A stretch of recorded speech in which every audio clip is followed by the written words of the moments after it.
Bien, soy el estudiante Konis Yalaime Jordi Yuri del curso de turbomáquinas de la Universidad Nacional San Antonio Abad del Cusco.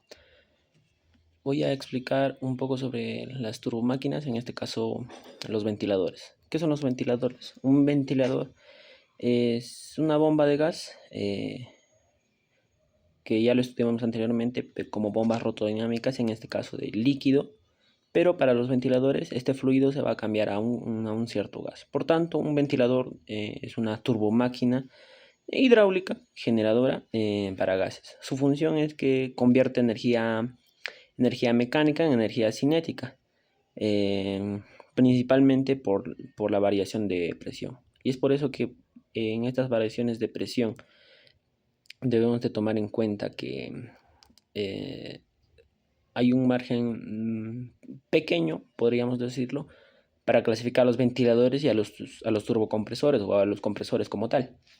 Eh, Tenemos dos clasificaciones. Para la poca calidad, la variación de presión menor a 100 milibares es de ventilador, pero si esta supera a los 100 milibares es un turbocompresor y es donde ya empieza a influir la compresibilidad de este fluido, de los gases. Para una alta calidad de estas máquinas, la variación de presión menores o iguales a 30 milibares son ventiladores y mayores a 30 milibares son turbocompresores.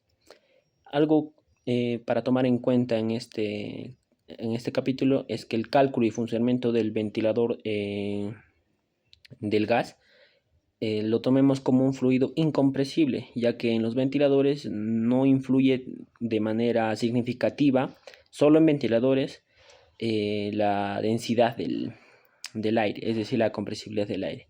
En cambio, para los compresores de gas sí tenemos que tomar en cuenta el factor de compresibilidad de cualquiera de los fluidos gaseosos a analizar.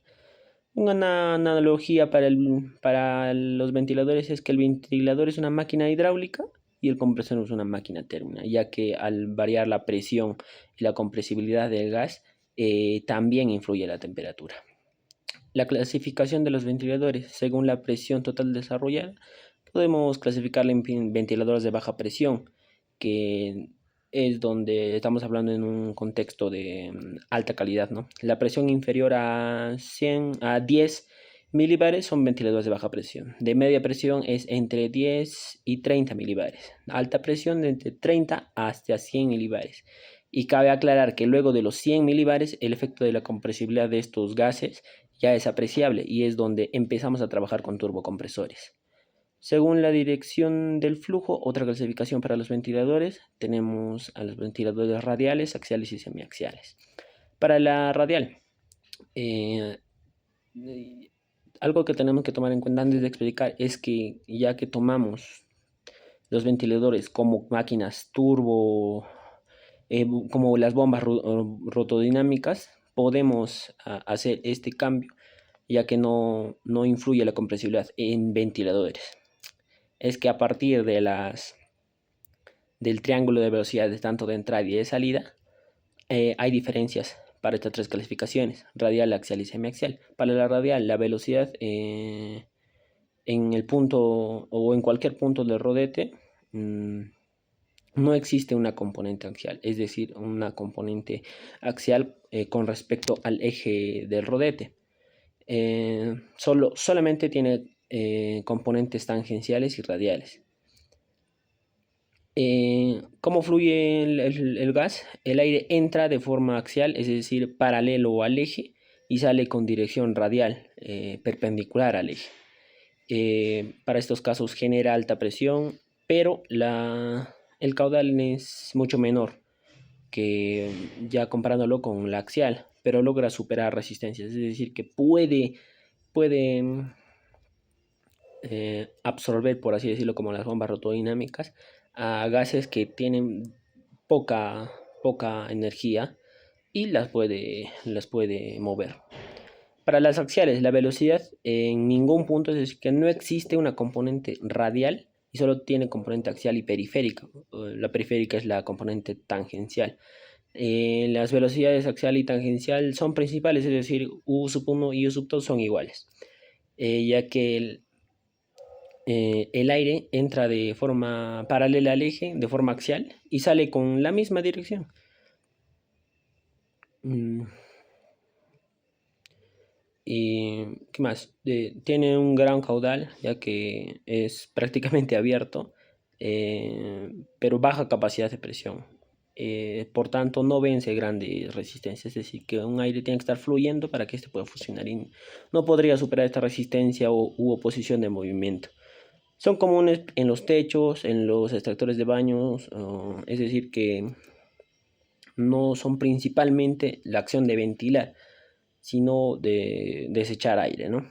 Y por último, la semiaxial. La velocidad en estos casos tiene los tres componentes, tanto sea la radial, axial y tangencial del triángulo de velocidades de entrada y de salida. La variación de la componente periférica, es decir, de U, está relacionada con la transmisión de energía, siendo que esto es esencial porque la operación de la máquina eh, combina ambos principios, tanto sea la radial y la axial. Para viendo ya esto de una forma un poquito más clara, combina los dos principios. El aire sale con dirección intermedia, no tanto perpendicularmente a la salida, sino hace un desvío del flujo. El equilibrio, esto nos da un equilibrio entre caudal y la presión. Mayor eficiencia, tanto sea para la radial y la axial, este es de mayor rendimiento, y se usa en tubos de viento, en las minas, en ventilación industrial. Y el punto que les decía anteriormente, el influjo de la variación de la densidad del aire y del gas en el comportamiento de los ventiladores. Un ventilador es esencialmente una bomba de gas. Las fórmulas que se utiliza para analizar el funcionamiento de estas máquinas son iguales a las bombas rotodinámicas, son aplicables, pero existe una excepción, que es el fenómeno de cavitación, que solo produce líquido y no en gases. El impacto principal de la densidad del aire, de la variación de la densidad, es, es en el rendimiento del ventilador. Por ejemplo, para la presión y potencia de accionamiento, la presión que genera el ventilador y la potencia que se requiere para que éste esté en funcionamiento están influenciadas por las variaciones de densidad del gas. La densidad del aire en general varía mucho en que la presión no cambia significativamente con la temperatura en los pasos de la máquina, pero sí antes de pasar por la máquina, y después también hay otra variación de temperatura. La variación de la densidad se debe considerar en los procesos industriales, ya que en estos se necesita mayor control, como en las acerías o en altos hornos. Por ejemplo, un ejemplo muy básico sería un horno de una pollería, por así decirlo. La densidad del aire y de otro tipo de vapor de los gases que salen de estos hornos. No existe un ventilador como tal, pero la densidad del aire mismo hace que los humos, que son de menor densidad, puedan salir. Es por eso que la variación de la densidad del aire respecto a la temperatura se debe considerar en este tipo de ventiladores. Eh, También tenemos que tomar en cuenta el volumen específico, ya sea para el cálculo, ya que influye en la capacidad de carga y la eficiencia del ventilador.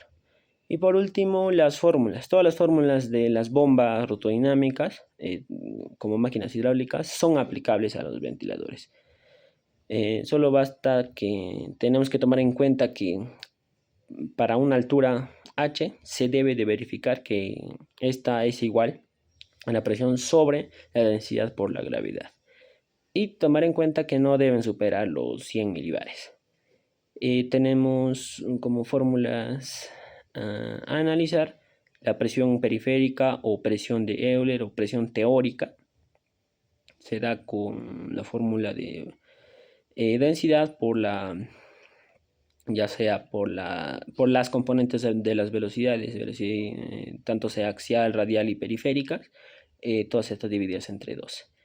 La presión estática del rodete es la misma fórmula restada a las componentes del triángulo de velocidades de las velocidades absolutas. Solo tendríamos el U sub 2 o U sub 1 y las velocidades tangenciales, menos las velocidades absolutas.